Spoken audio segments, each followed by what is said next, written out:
ဟုတ်ပြီဒီနေ့ lesson 2 basic sentence structure နဲ့ subject verb object ဘာလဲဆိုတာရှင်းမယ်နော်မြန်မာစာဝတ်ကြမှာဆိုရင်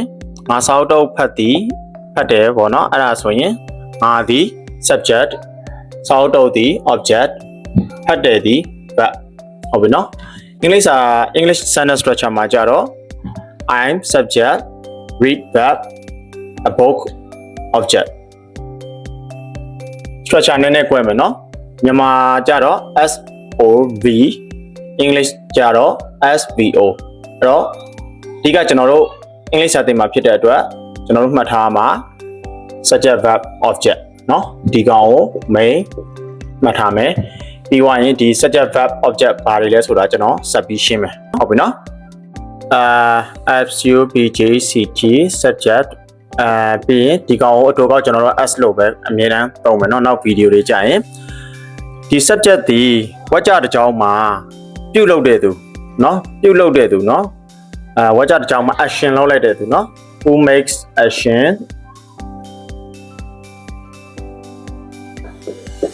action in the sentence ပေါ့เนาะဝါကြတစ်ကြောင်းမှာ action လုပ်လိုက်တဲ့သူဘာတွေဖြစ်နိုင်မလဲသူဒီလူပုဂ္ဂိုလ် person တွေဖြစ်နိုင်တယ်နောက်ပြီးတော့ place နေရာတွေဖြစ်နိုင်တယ်ပြီးတော့ things အရာဝတ္ထုတွေဖြစ်နိုင်တယ်ပြီးတော့ဒီ idea or something ပေါ့နော်တစ်ခုခုဖြစ်နိုင်သေးတယ်ပေါ့နော်ဒါတွေဖြစ်နိုင်တယ်ပေါ့နော်အဲ့ဒါဆိုရင်ကျွန်တော်တို့ဒီဝါကြတစ်ခုမှာကြည့်မယ်နော်ခုနကဝါကြပဲ I read a book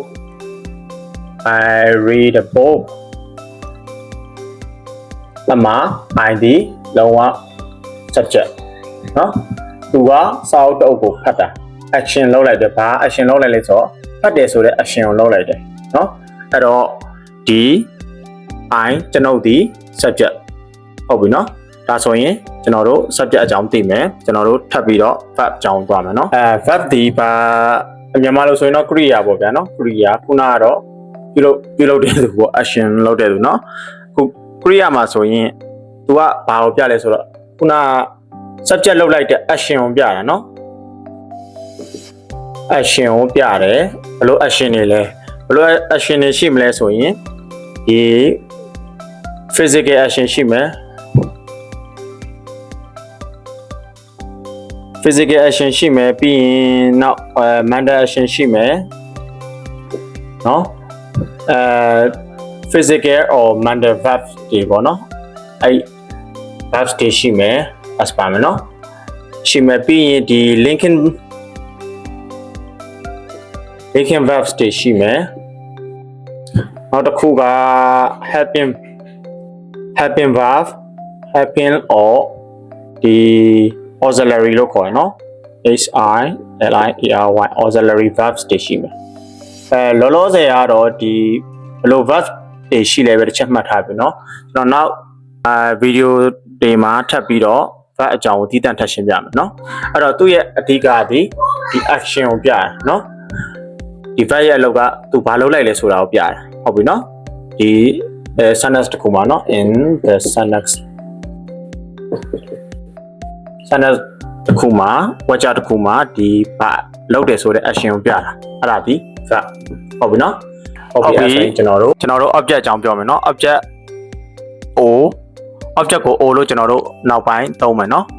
object ဒီခံရတဲ့သူဖြစ်တယ်ဒီ sentence တစ်ခုမှာဆိုရင် action subject ကနေလုပ်လိုက်တာကို action ခံလိုက်ရတဲ့เนาะဟုတ်ပြီเนาะအဲ့ဆိုရင်ဒီသူ့နေရာမှာဘာတွေသုံးလို့ရမလဲဆိုတော့ noun တွေ pronoun တွေเนาะ pronoun တွေသုံးလို့ရမယ်เนาะဟုတ်ပြီအဲ့ဒါဆိုရင် object ဘယ်နှမျိုးရှိလဲပြောမယ်เนาะdirect object နဲ့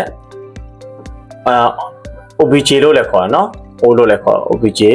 ပြီးရင် indirect object direct indirect object ဟုတ်ပြီ direct object ကဘယ်လိုမျိုးတွေလဲဟုတ်ပြီနော်ခုနက I read a book ငါစာအုပ်တုပ်ဖတ်တယ်เนาะဒါဆိုရင်ဒီစာအုပ်တုပ်ဒီ ဓာတ်ရိုက်ဖတ်ခံလိုက်ရတာเนาะအဲ့တော့ direct object ဟုတ်ပြီเนาะ okay now she teaches English သူမအင်္ဂလိပ်စာသင်တယ်အင်္ဂလိပ်စာသည်သူမသင်တာကိုခံရတာဖြစ်တဲ့အတွက် direct object ဟုတ်ပြီနော် indirect object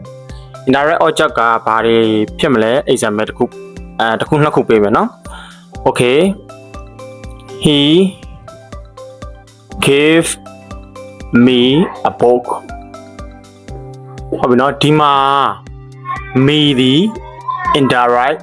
object နောက်တစ်ခုပေးမယ်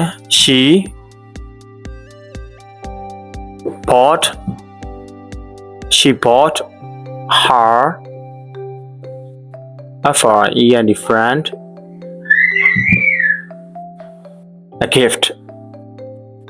နော်သူမ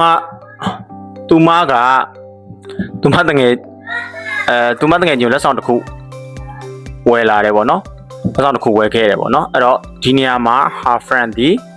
indirect object ဖြစ်တယ်ဟုတ်ပြီနော်ဒါဆိုရင်ကျွန်တော်တို့ဒီနေ့ subject verb object ကို